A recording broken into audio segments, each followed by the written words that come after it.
this coconut chickpea curry can be whipped up in under 30 minutes. It's packed with flavour and goodness, and even like me, if you aren't vegan or vegetarian, it'll become one of your favourites. Welcome to Recipes by Karina, where I share with you how to make classic and simply delicious recipes. Make sure to subscribe or follow my page for a new recipe each week. We're going to start by dicing up the onion relatively small. Use a sharp knife to cut the onion in half and remove the skin.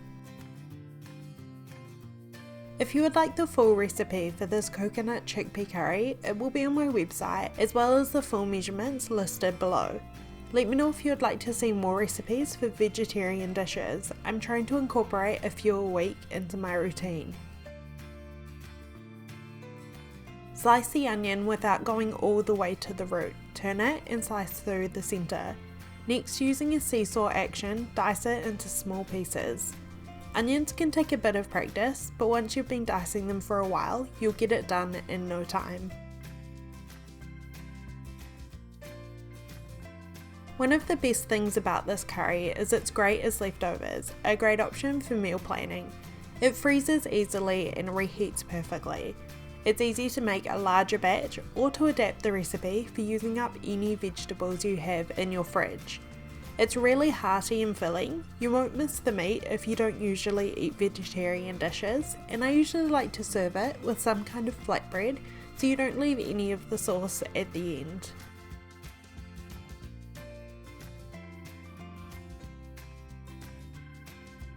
Heat a medium-sized fry pan over medium heat and add about a teaspoon of oil. Add your onions to the pan and cook for about 3 to 5 minutes, stirring occasionally until they have softened and become translucent. We're not looking to necessarily brown them, so don't have your heat too high.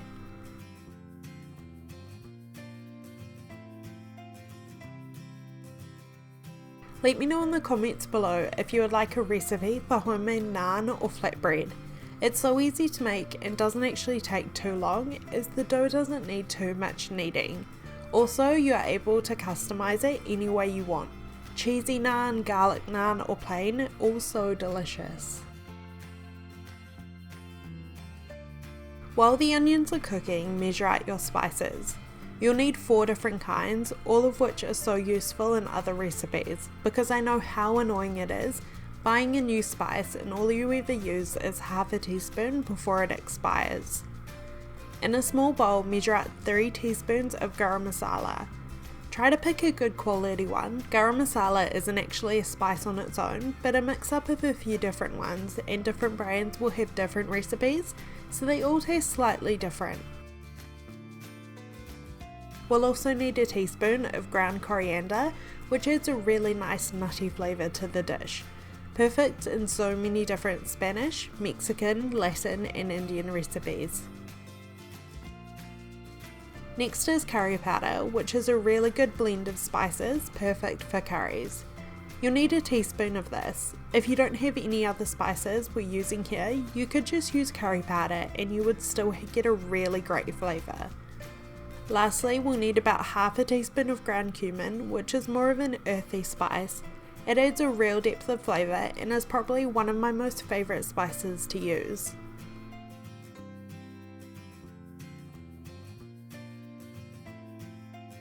Your onion should be cooked pretty well by now. Turn your heat to low and sprinkle in the spice mixture to make sure we don't burn it.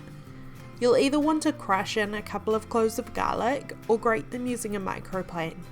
I always use one of these two methods, as mincing it by hand just takes so much time and doesn't work near as well. With a good garlic crusher, you can put the whole clove in, so there isn't even any need to peel them, and you get a lot better flavour than using the crushed stuff in a jar. Stir the spices, garlic and onions together for about 30 seconds or until it becomes very fragrant. We just want to give the spices a bit of a toast, as this really improves the flavour.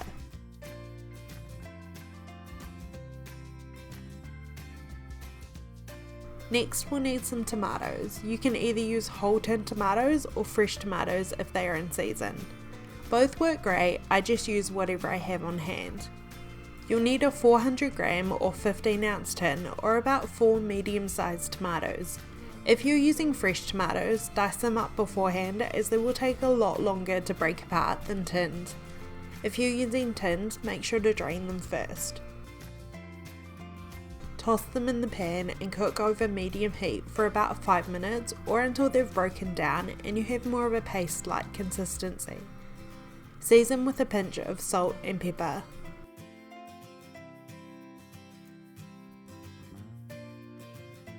This is such an easy dish to make, perfect for middle of the week. None of the ingredients are perishable, they're all things from your pantry, so if you always have a tin of tomatoes, chickpeas and coconut cream in the cupboard, you'll always have something delicious and easy to make for dinner.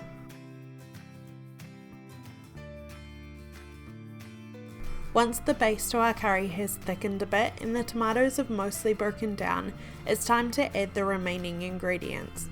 We'll need a 400 gram or about 15 ounce tin of drained chickpeas. Make sure you've drained them well as we don't want any extra liquid in the curry. Add the chickpeas to the curry and mix with a wooden spoon until the ingredients are well combined.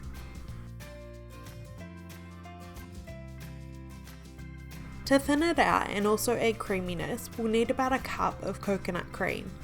You can use coconut milk here if you would like, but I think coconut cream gives a much better flavour and texture to the dish.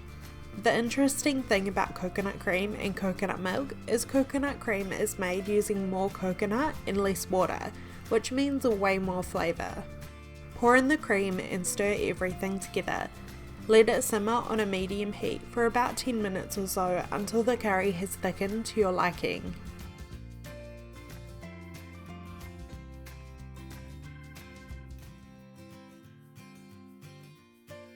When you're about ready to serve, give it a quick taste test. I find mine will usually need another pretty big pinch of salt and a really good squeeze of some fresh lime juice. Make sure you don't miss out on the lime. Taste it before and after you've added it and you'll notice the major flavour change. If you want to get better with flavours, I recommend always tasting your food as you're cooking. You'll get to know exactly what each ingredient is doing with the flavour. This is the base recipe, but feel free to add whatever type of veggies you have in your fridge. I think broccoli and beans would work so well in this dish. I like to serve my curry with rice, a wedge of lime and some type of flatbread, but it works so well with couscous on its own or something like cauliflower rice. Let me know if you're going to try this recipe. Don't forget to share a photo with me as I love seeing your recipe recreations. Don't forget to like and share and leave me a comment with a recipe you would like me to make. Thank you for watching and I will see you in my next video.